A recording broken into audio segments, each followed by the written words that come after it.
The ability to make speeches and persuade audiences became one of the most prized skills, and people who could teach public speaking were in high demand.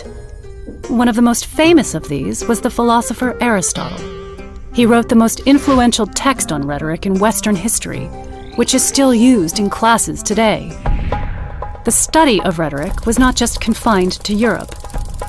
Many cultures were developing the art and skill of persuasive speech, particularly in the Islamic world during the Middle Ages.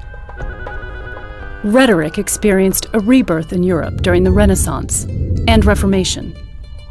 In England in the 17th and 18th centuries, dozens of treatises and textbooks of rhetoric were produced, and it formed a standard part of a grammar school and university education. Persuasive writing and oratory soon crossed the Atlantic to spur on the American Revolution.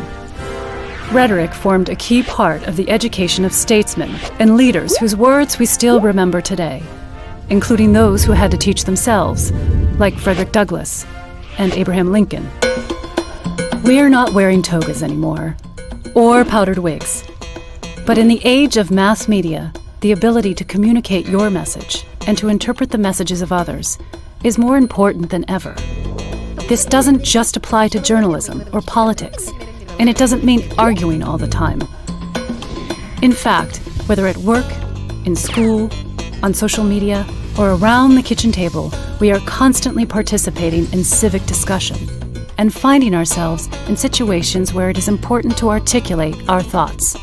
In this course, we'll be focusing on American examples, but the history of rhetoric is the history of all of us.